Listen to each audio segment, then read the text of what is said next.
फंस अनलिमिटेड पर आपको स्वागत है। लेकर आए हैं कॉमिक्स की दुनिया में राज कॉमिक्स का नागराज का खूनी यात्रा। ये नागराज के शुरुआती कॉमिक्स हैं। आप इसे मल्टी वॉइस में सुनिए। सभी पात्रों को अलग अलग आवाज़ दी गई हैं ताकि आपको ढंग से मनोरंजन हो सके। आइए शुरुआत करते हैं। खूनी यात्रा मुख्य पृष्ठ है, ये नागराज है और यह है टेलो और इधर है विलियम्स और नीचे है फ्लोरिडा और डॉन और साथ में कुछ रक्षक डॉग्स। स्टार्ट करते हैं खूनी यात्रा। नागराज आप जानते ही हैं, उसने विश्व में आतंकवाद व अपराध को जड़ से उखाड़ फेंकने की कसम खाई हुई है। इसलिए इस कड़ी में उसने शुरुआत कर दी थी। बुलडॉग को मारा था सबसे पहले, फिर चांगो को भी मार दिया था और अब अमेरिका पहुंच गया है, न्यूयॉर्क, और वहां पर जाकर खतरनाक गैंगस्टर, यूरोप का सबसे खतरनाक गैंगस्टर है विलियम्स, उससे टकराने जा रहा था वो। और उससे टकराने के लिए उसका पता बता सकता था एक डॉन नाम का व्यक्ति, जो कि शिकागो में एक सर्वाधिक सुरक्षित जेल में बंद था। उसे आज़ाद करवाता है और उसे लेकर बाहर आता है और फ्लोरिडा उसके साथ थी। वो चाहती थी डॉन को भी मारना। देखिए आगे क्या होता है।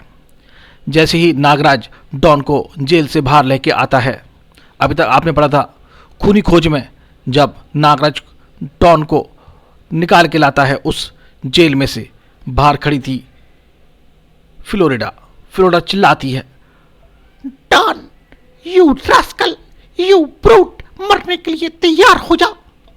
नहीं फ्लोरिडा, गोली मत चलाना, चिल्लाता है नागराज। नहीं। तभी धा धा धा धा फ्लोरिडा ने अंधाधुंध गोलियां बरसा दी थी। उससे पहले कि एक भी गोली डॉन को स्पर्श करती, नागराज ने डॉन पर छलांग लगा दी और उसे लेता हुआ जीप के पीछे लुढ़क गया और गोलियां हवा में ही धा धा धा करते हुए जाया हो गईं। चट्टान से उतरकर फ्लोरिडा जीप के पास आ गई। नागराज, इस कुत्ते को मेरे हवाले कर दो, यह मेरे पिता का हत्यारा है। इस स्टिंग गन की गोलियां भी शायद आज इसके सीने में आग भरने के लिए कम पड़ जाएंगी, जितनी 2 साल से मेरे सीने में वो आग धधक रही है। लेकिन नागराज ने नागरस्सी को उसके ऊपर फेंका और उसकी गन को छीन लिया गया और वो हो गई थी अब निहत्थ थी। स्टिंग गन अब नागराज के हाथ में थी। डॉन, बाहर निकल आओ, अब कोई खतरा नहीं है। डॉन कहता है, फ्लोरिडा, अवश्य तुम किसी गलतफहमी का शिकार हो। मैंने आज तक किसी भी इंसान की हत्या नहीं की। मुझे तो इन इंसानी खून को पानी की तरह बहने वाले दरिंदों से सख्त नफरत है। मुझे बताओ तुम्हारे पिता कौन थे, मैं तुम्हारी गलतफहमी अभी दूर कर देता हूँ। अचानक फ्लोरिडा निहत्ती ही कूद पड़ी और झपट पड़ी उस आदमी पर जिसका नाम था डॉन।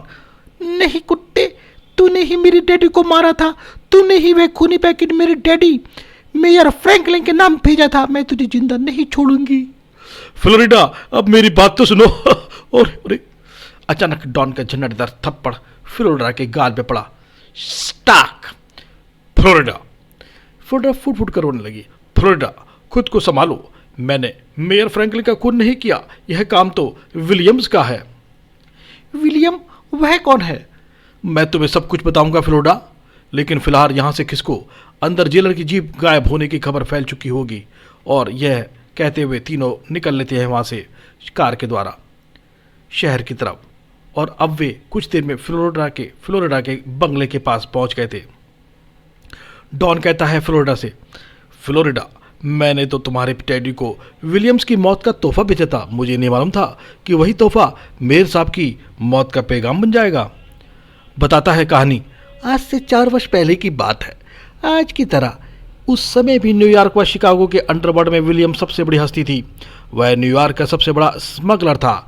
न्यूयॉर्क व शिकागो का कोई भी छोटा बड़ा स्मगलर विलियम्स के आगे सर नहीं उठा सकता था। हर एक ऐसे व्यक्ति को उसे कमीशन देनी पड़ती थी। आओ, आज हमारे पास अफीम का $2 करोड़ का कंसाइनमेंट आया था, जिसके प्रॉफिट के 50% $30 लाख विलियम साहब के लिए, विलियम साहब को मिल रहे हैं। और उधर दूसरा आदमी क्या कहता है, आओ, यह $5 लाख ब्राउन शुगर के प्रॉफिट के हम आपको देता होता है। विलियम्स से गद्दारी करने वाले का धंधा पानी अगले दिन से ही बंद जाता था। और जैसे उनका देखिए आप, एक स्टीमर में सामान के साथ स्टीमर को उड़ता हुआ बड़ाम। सिर्फ मैं ही एक ऐसा स्मगलर था जिसने कभी विलियम से हार ना मानी। मैंने उसे कभी कोई हफ्ता नहीं दिया, फिर भी वह मुझे नुकसान पहुंचाने में कोई सफल ना हो सका। लेकिन एक दिन मेरे गार्ड्स ने आके कहा, बस विलियम्स की रिपोर्ट्स पर पुलिस ने हमारा माल से लदा ट्रक पकड़ लिया है। क्या डॉन का माल पकड़वा दिया विलियम ने? विलियम का साइमन सिटी वाला गोडाउन ब्लास्ट कर दो। और इसके बाद न्यूयॉर्क व शिकागो में अक्सर मेरे और विलियम्स के गैंग्स की छोटी मोटी मुठभेड़ होने लगी। धा धा बूम धड़ाम बूम, विलियम्स एंटरप्राइजेज बड़ाम। अब जराम पेशा लोगों में विलियम से डरना छोड़ दिया था। वे खुली जबान में मुझको विलियम्स का बाप कहते थे, जबकि वो बैरा कहता है उन लोगों से जो कि विलियम्स के साथी थे। रेस्ट्रा में ठप खड़े हो जाओ, यह जगह डॉन के आदमियों के लिए आरक्षित है। और चिंगारी सुलग उठी, क्या बकता है, जानता नहीं विलियम्स को आदमियों से बदतमीजी का मतलब मौत होता है। उसने मैनेजर को हवा में उछाल दिया। लेकिन तभी जब डॉन के साथी प्रविष्ट हुए, डैंगो हो तुम काउंटर पर जाओ, इन्हें हम तमीज सिखाते हैं। इसके साथ ही सबके हाथों में चमक उठे ये रिवॉल्वर्स। आओ जैक्सन, भाग जाओ, यहाँ से विलियम से टकराकर मौत ही मिलेगी। लेकिन टॉम के शब्द अर्थहीन साबित हुए।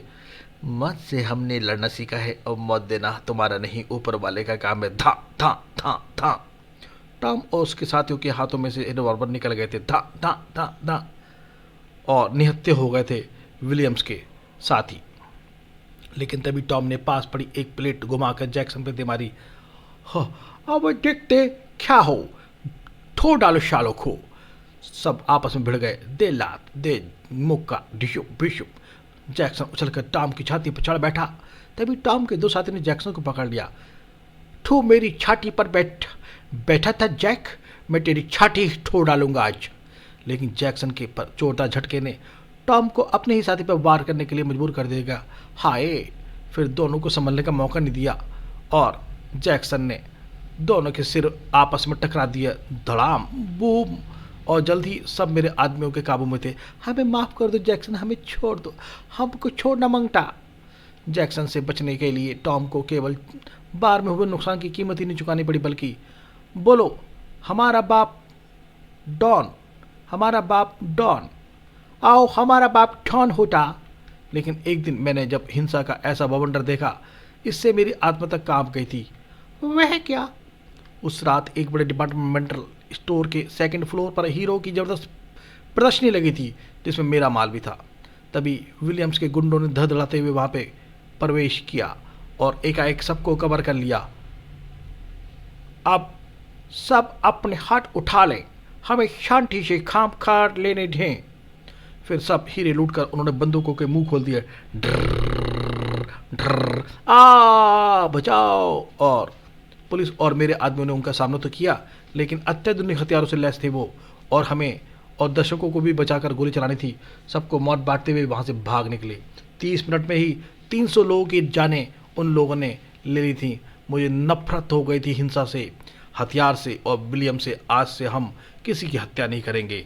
और मैंने अपने साथियों को स्पष्ट संदेश दे दिया था। मैंने विलियम्स के सभी ठिकानों और उसके काले कारनामों की एक वीडियो कैसेट तैयार करवाई, एक पैकेट में बंद करके अपने एक विश्वास पात्र को दे दी।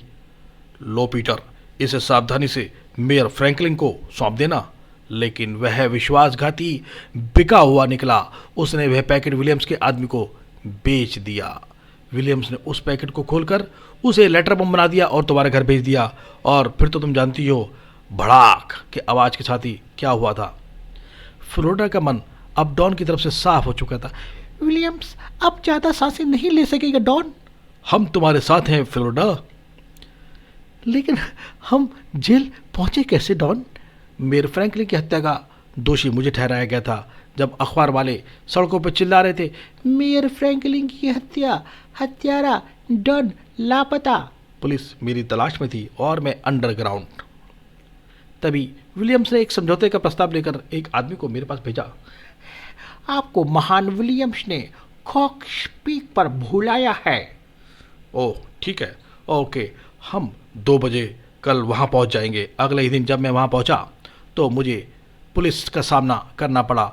You are under arrest Don, surrender कर दो। मैं विलियम्स की चाल में फंस चुका था।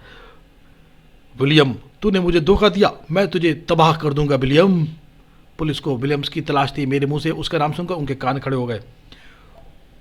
तुम विलियम के बारे में क्या जानते हो डॉन? मैं कुछ नहीं जानता उसके बारे में। तुम सब जानते हो, बताओ वह कहाँ मिलेगा? विलियम्स का बताने के कारण मेरी सजा बढ़ती चली गई। मिलॉर्ड, हम इसे पूछताछ के लिए रिमांड पर लेना चाहते हैं। विलियम्स ने जेल में भी मेरी हत्या करने के प्रयास किए, लेकिन एक गार्ड ने तो मुझ पर गोली ही चला दी, ठा ठा। लेकिन मैंने बहुत ही शानदार तरीके से अपने पास जो फ्राइंग पैन था उसके साथ उसे एक साइड में ग्लाइड कर दिया खट के साथ, और शानदार शॉट के साथ ही मैं बच गया। What a beautiful shot. उसके बाद मुझे सुरक्षा की दृष्टि से डेथ फोर्ट्रेस पहुंचा दिया गया था, और वहाँ से तुम्हारी मेहरबानी के कारण अब मैं विलियम से बदला लेने को आज़ाद हूँ। हाँ वो तो सही है डॉन। तुम 2 साल से जेल में हो और इस दौरान पता नहीं विलियम्स कहाँ से कहाँ तक पहुँच गया। नागराज सांप भले ही कैचुली बदल ले, लेकिन अपनी बाबी को नहीं छोड़ता। विलियम का अड्डा है बोस्टन और न्यूयॉर्क के बीच स्थित विक्ट्री आइलैंड। लेकिन नागराज, मुझे अभी तक यह नहीं पता चला कि तुमने मुझे आज़ाद कराया क्यों?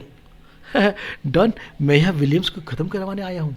वह आतंकवाद को बढ़ावा देता है और मैं आतंकवाद का, तुम तो जानते ही हो, बहुत बड़ा दुश्मन हूँ। हाँ, वह विमान अपहरण का विशेषज्ञ है और यहाँ उसका स्कूल भी है जहाँ वह आतंकवादी तैयार करके दूसरे देशों में भेजता है। लेकिन तुम अकेले उसका क्या कर लोगे? वह यहाँ की दूसरी सरकार है। मुझे अपने पर पूरा भरोसा है डॉन, और फिर तुम दोनों भी तो मेरे साथ हो। हाँ, हम तुम्हारे साथ हैं नागराज।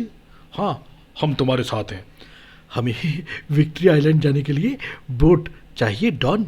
वह सब मैं इंतजाम कर लूँगा। अगले ही पल, यह मेरी प्राइवेट लॉन्च है, इसमें बहुत सी विशेषताएं हैं। तुम मुझे विलियम और उसके टापू के बारे में कुछ बताओगे क्या डॉन? डॉन दोनों को एक टीवी स्क्रीन के सामने ले गया। चलो मैं तुम्हें दिखाता हूँ ये वीडियो कैसेट। यह द्वीप न्यूयॉर्क से 200 किलोमीटर दूर विलियम की प्राइवेट प्रॉपर्टी है। टापू के किनारे खड़ी ये लॉन्च और शिप उसके साथियों के निजी इस्तेमाल के लिए हैं। टापू पर ये घर उसके गुंडे बदमाशों के हैं जो उनके लिए गलत कार्य करते हैं। उन्हें विलियम्स के महल के स्कूल में प्रशिक्षित किया जाता है। हर प्रकार का मल्ल युद्ध सिखाया जाता है, जैसे जूडो, कराटे, कुंफू, कुश्ती। हर तरह के हथियारों से परिचित कराया जाता है। टैंक भी चला लेते हैं ये लोग, और स्टेन गन्स भी, और दुनिया भर के हथियार। यहाँ तक कि हवाई हमले भी उन्हें करना आते हैं। बूम! उनके निशाने अचूक होते हैं। ठट, और सब विलियम्स की देखरेख में होता है। शाबाश, तुम सब अच्छे निशानेबाज हो। तुम सबकी ट्रेनिंग पूरी हुई। कल तुम सबको भारत जाना है और वहाँ तोड़फोड़, हिंसा, आगजनी, लूटपाट करनी है तथा उन विमानों का अपहरण करना है जिनमें वीआईपी सफ़र कर रहे हों। इसके बदले में विलियम्स को दूसरे देश से भरपूर धनराशि मिलती है जिससे वह अपना छोटा सा देश चलाता है। सांप्रदायिक दंगे वहाँ की कमज़ोर नसें हैं। वहाँ जाओ और चारों तरफ आतंक फैला दो। जिससे और देशों में भी हमारे कमांडोज का डिमांड बढ़ जाएगी। हमें मालूम है बॉस, हमें क्या करना है बॉस। टापू के 3 तरफ रेतीला तट है जहाँ इतनी अधिक सुरक्षा व्यवस्था है कि समुद्र की कोई मछली भी गार्ड्स की निगाहों से बचकर टापू पर नहीं जा सकती। और चौथी तरफ है एक पहाड़ी, इसी में कहीं विलियम्स का हेडक्वार्टर स्थित है। हेडक्वार्टर में उसका पूरा शस्त्र भंडार है, तोप, रॉकेट लॉन्चर, मैगजीन्स और ये दुनिया भर के हैंड ग्रेनेड और असलहा। यह है ब्लड रूम, हेडक्वार्टर में ही बना सुरक्षा का सबसे बड़ा साधन, जिसमें यह मिसाइल लॉन्चर लगा है। जो उन्हें समुद्री एवं हवाई हमलों से बचाता है, और पहाड़ी के ऊपर लगा है रडार, और विलियम्स के ख्याल से रडार पर नियुक्त टैलो अकेला ही रडार की सुरक्षा के लिए काफ़ी है। ये टैलो है मोटा ताजा, मुस्टंडा, गुंडा, आहा। समुद्र की तरफ से एक और फौज है तो टापू की रक्षा किसी भी भारी खतरे से करने में सक्षम है। और दूसरी तरफ है वहाँ पे ये कुत्ता फौज, डॉग के ऊपर, पीठ के ऊपर लगे हुए हैं भाले। आहा, क्या चीज़ लग रहे हैं ये। अगर उन्हें पता चल जाए कोई पहाड़ी की तरफ से ऊपर चढ़ रहा है तो ये मिलकर बड़े बड़े पत्थर लुढ़का देते हैं और पहाड़ पे चढ़ने नहीं देते। वाह, कितने प्यारे शानदार डॉग हैं। और अब तक नागराज विलियम्स के अड्डे के बारे में काफ़ी कुछ जान चुका था। डॉन, हम वहाँ कितनी देर में पहुँचेंगे? 3 घंटे में नागराज, लेकिन टापू पर पहुँचने के 2 किलोमीटर पहले ही हम लॉन्च छोड़ के देंगे। इसके बाद हम तैर कर टापू पर पहुँचेंगे, क्योंकि बिना आगे घुसपैठ होने पर रडार तोप को सचेत कर देता है। नागराज, टापू नजर आ रहा है, एक बार फिर सोच लो, तुम दोनों इतना तैर लोगे? हाँ, मैं तो तैर लूँगा। हाँ, मैं भी तैर लूँगी। फिर लॉन्च रुक गई। नागराज, ये हथियार ले लो, मान जाओ, बहुत काम आएंगे। डॉन, ये तुम दोनों के काम की चीज़ें हैं, मैं तो खुद एक हथियार हूँ, और इन आतंकवादियों के खिलाफ मैं ही काफ़ी हूँ। पहले नागराज कूदा, फिर वे दोनों कूद गए और तैरते हुए चल पड़े वो मंजिल की तरफ। तभी फ्लोरिडा हिम्मत हार बैठी। बचाओ, गुलुप गुलुप। नागराज उसकी तरफ तैरता जाता है। फ्लोरिडा, मेरी कमर पे चढ़ जाओ, और उसे लेकर आ गए किनारे पर। अब डॉन कहता है कि मैं इस एंकर को बंदूक में लगाकर ऊपर चट्टान के ऊपर फेंकता हूँ। डॉन ने कोशिश की, ट्रिगर दबाया, लेकिन खींचते ही वो एंकर नीचे आ गया। ओह, लगता है अटका नहीं। डॉन ने फिर कोशिश करनी चाहिए, लेकिन नागराज ने उसे रोक दिया। डॉन, वक्त बर्बाद ना करो, दोनों मुझे पकड़ लो। और नाग रस्सी पहाड़ी की तरफ लेकर चल पड़ी। आओ, हम जल्दी ही ऊपर होंगे। और इस प्रकार से नाग रस्सी के सारे तीनों ऊपर चढ़ गए। और नागराज की कलाई से ये रस्सी निकलती है, जिसकी विशेषता है इशारे के साथ ही सिमटनी शुरू हो जाती है, जिससे नागराज ऊपर उठता है। कुछ ही पलों में तीनों पहाड़ी पर पहुंच गए और नागराज की कलाई में नाग रस्सी चली गई। नागराज, पहले हम उस रडार स्टेशन को नष्ट करेंगे। हाँ, अच्छा, चलो। आगे बढ़ते ही फ्लोरिडा का पैर अलार्म से उलझ गया। अलार्म की आवाज़ हो गई। कुत्तों के अलावा आवाज़ किसी को नहीं सुनती थी। वहाँ से अलार्म की आवाज़ आती है, कू कू कू, और कुत्ते बोलते हैं woof woof woof woof woof woof, और कुत्तों ने उन्हें चार तरफ से वूफ वूफ वूफ करते हुए घेर लिया। ओह, लगता है हम में से किसी का पैर अलार्म पर पड़ गया है। नागराज, जल्दी ही कुछ करना होगा। इनके भाले विष से बुझे हुए हैं। इन कुत्तों के ऊपर विशेषता है ये, इनके पीठ पर भाले, विष भरे भाले लगे हुए हैं। डॉन, तुम फिक्र मत करो। और फिर नाग रस्सियों से उन कुत्तों के गर्दनों को जकड़ लिया नागराज ने, और बेसुध हो के गिरने लगे कुत्ते। आहा, गूं गूं गूं गूं के आवाज़ के साथ ही एक कुत्ते को उठा के फेंक दिया अपने भाले के साथ ही। वो पेड़ से जाके लटका पड़ा था, लेकिन कुत्ते बहुत थे। नागराज हर तरफ घूमकर हमला कर रहा था, फिर भी नागराज, हाँ नागराज बचाओ। नागराज पर हमला करता है एक डॉग, लेकिन और वो भाला लग भी जाता है नागराज के लिए। नागराज पर विष का क्या असर होना। डॉन ने कुत्ते को टांग से पकड़ उठाया और उसे उठा के फेंक दिया, जो कि जाके भाला जाके चुप गया एक पेड़ में, और कुत्ता लटका हुआ था भाले के सहारे। तभी कुत्ते ने हमला किया फ्लोरिडा पे। फ्लोरिडा की चीख निकल गई, और वुफ वुफ वाह वाह। नागराज ने उसे अलग करना चाहा, लेकिन वो तो हटने को तैयार नहीं था। नागराज ने पूरी शक्ति से उठाकर भाला उस कुत्ते के सीने में पैबस कर दिया। कुत्ते की पै पै पै पै पै करते हुए वो मारा गया। फिर उसे फ्लोरिडा से दूर उछाल दिया। पै पै पै। अब तो या तो सारे कुत्ते मर चुके थे या कुत्ते वहां से भाग निकले थे। टैलो कुत्तों के चुप हो जाने से हैरान था। ओह, ये सब अचानक चुप क्यों हो गए? नागराज डॉन व फ्लोरिडा के साथ रडार स्टेशन तरफ बढ़ने लगा। नागराज, अगर टैलो को किसी खतरे का पता चल गया तो वो भी अलार्म बजा देगा। तुम फिक्र न करो, मैं सब संभाल लूंगा। टेलो ने चारों तरफ देखा, उसे कुछ नहीं दिखा। अरे वह सब कुत्ते कहाँ गए? लेकिन देखता है एक कुत्ते को जो कि पेड़ में अटका हुआ था, बल्कि लटका हुआ था भाले के सहारे। तभी क्या होता है, किसी ने दूरबीन में से देखता है सांप को आते हुए, और वो सांप जाता है लिपट टेलो के ऊपर, और टेलो को रस्सी से बांध लिया गया। उधर नागराज चढ़ जाता है, टेलो के पास पहुंचता है।